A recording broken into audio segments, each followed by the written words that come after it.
Are you that guy that can't squat because of knee pain? Whenever you push any meaningful volume that will get you to that next level of strength, anytime you push that volume, you get knee pain, and then you regress because you have to rest. You got to take it easier, and as you're taking it easier, you get weaker and weaker, and then the cycle repeats. Next time you try hit it again, really hard, knee pain, and off you go backwards. And so you're forever spinning your wheels in this mud because you just can't get enough traction with your knee pain. Your knees are just too weak. A few things come to my mind. Over the years, I have gotten probably the most common question that I've received, both in my personal life about squatting every day, and also like on the internet, on these social media pages, platforms, is the knee pain question. How the hell do you, Van, not have freaking knee pain? And I've got a few ideas when it comes to this, and I'll share them with you today. But first of all, I just want to say that we're all different. We're all made differently. Some of us carry the weight of the squat in the knees predominantly. Some of us carry it in the hips and the back. I am the guy that carries most of his weight in the squat through the hips. So I get hip pain if I really, really push it hard. For the majority part of this journey, I've struggled with hip pain. So your knee pain is my hip pain because I carry the weight in the hips, you carry in the knees. So that's the first thing I want to address. Water is always going to find the weakest link to kind of blow out of the pipe, right? It's going to always find the weakest point in that system where it's going to burst through. That's kind of the same thing when it comes to this. The weakest link is going to exhibit the most amount of symptoms. And so the weakest link is going to be probably the area which you are using the most. So first and foremost, I want to say that. The second thing that comes to my mind immediately, and I tell this everyone, is I believe the reason why my knees have stayed healthy despite my leverages and whatever is because I've taken the squat ATG. It's simple physics. If you are reversing the down portion of the squat to the up portion of the squat at a moment where there is no support in the knee at all, i.e. you are in midair, or i.e. you're doing a parallel squat, or you're doing a 90-degree squat, even worse, or probably 90 degree of a joint is where the most pressure is exhibited in that joint. So when your knee is at 90 degree, if you are reversing the squat there from going down to up, you are at the most crucial and the most highest forces through the knee in that point where the weight goes down, down, down, down, down. And the moment where you bounce up to go up, that reversal of force is the direction being reversed in that point is the hardest force in the knees and the ligaments and all that stuff. When you're going ATG, you are essentially sitting down onto your calves. You are sitting down onto your belly. Your belly hits the quads, the hamstrings hit the calves, and so you are not suspended in mid-air when you are reversing this motion of going down to up. So it's not all in the knees. It's in the hips, it's in the thighs, it's in the belly, it's in everywhere, right? Like it's all being dispersed. That force is not all going through the knee. It might seem that way, but it's not. There is a pillow that you're sitting on both sides. In the groin, with the abdomen going to the thigh, and then at the knee or at the calf where the hamstrings hit the calf. And so it is so much better to do that. On top of that, there's also this bounce that you can do off of these pillows that I call. And so it's not again in the knees. The only time I had discomfort in my knees is when I try to do narrow stance box squats. That is a very awkward position. That is very, very, very awkward. And that's the only time I had knee pain is when I try to do that. And I've not been back since. So ATG squats, your leverages dictate a lot of this when it comes to where you carry it.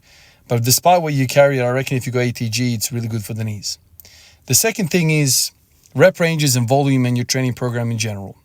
Most of my training that I've done over the last 5-6 years has been sub-maximal, or I rarely push my body to the absolute maximum. Even my PRs that you see, they look kind of comfortable. I'm not really, going full on all the time, right? So they're not super grindy weights all the time. That's another thing. if you're every time you're squatting, let's say you squat once a week or maybe even twice a week, and every single time you squat, you are sending it and you're grinding all these joints and it's always stuff, that could be an indicator of the knees getting worn out as well. I do a lot of practice, so my form is always getting practiced. I know a lot of people don't want to hear this, and a lot of people say this is a waste of time, Ivan. This squat every day practice is a waste of time. Okay, you can take that to bed and you can, go as far as you want with that idea. For me, the guy who is not a natural squatter, I need all the bloody practice I can get. And all of these 70% singles that I do on a daily basis, I find so much value in them you can't even believe. I'd rather come in and warm up for a 70% single than spend 30, 45 minutes, an hour in front of the TV stretching, statically stretching, whatever you wanted to call it, dynamic stretching, whatever you want to do. I find specificity is the best way when it comes to specificity, right? When it comes to training for the squat. Okay, if you want to squat. So, you can do the 90 degrees and the freaking couch stretch and all that shit. I still think squatting is the best thing for squatting. So that's the other thing. These factors are huge when it comes to all of this. There's also other things like I don't do knee valgus. So when I squat, I never let my knees bend inwards. So I don't let my knees collapse inwards. I think that's also very, very bad.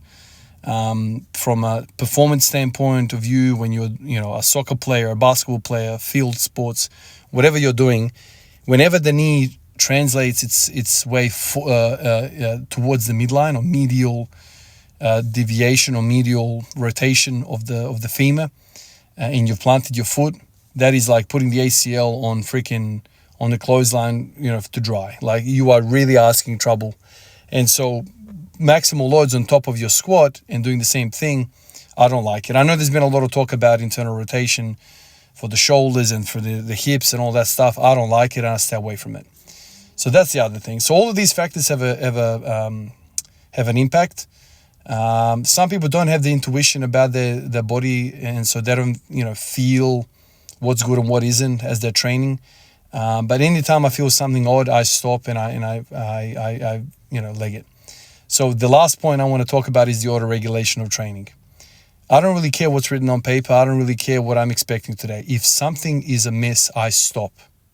I can't emphasize this point enough. A lot of us train because we are coached, or we've bought a sexy little program on the internet, and we're so freaking driven that we're going to head through a wall to finish this. And in the process, we're ignoring our intrinsic symptoms that we are feeling. And so we ignore all of this shit and to try and get a freaking meaningless, arbitrary, another rep, another set. All of these things rolled up into one are probably 90% of the story why you have knee pain. So I don't know which point serves best to you, but these are the things that I think about. And as you can see, the way I've set my training up with auto-regulation, ATG squats, practicing a lot, all of these things I think have kept me in really good stead when it comes to the knees. Also other body parts, I've struggled with the hip. I've seemed to have worked out in the last year. I've had a really good year this year. But these are the things you have to think about when it comes to all of this stuff. Go full range of motion. Do a lot of practice. Make sure your form is on point. Don't do knee valgus. Don't do any of this crazy stuff. Don't always just push hard. Do a lot of practicing. Treat it like a skill. High frequency is a big component to connective tissue. Connective tissue, like ligaments and tendons, are not vascular tissues, meaning they don't get capillary networks. They don't get perfusion of blood and nutrients with it, like muscle and skin and many other parts of the body. And so frequency is the best thing for joints.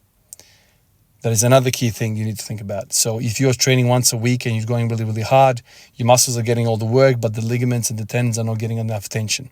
So this is another thing. Increase your frequency, decrease your effort that you're training, and I reckon you'll be on your way. Throw in some ATG squats, do all of that stuff, and I reckon you'll be fine. Hopefully this video helped. I always get these questions, and I hope, if you've never heard me talk, I hope this makes sense. For a lot of the fellas that have been following me for a long time, they know this all too well. But yeah, that's my ideas on knee pain. Appreciate you guys like always. and I'll catch you in the next one. Peace out.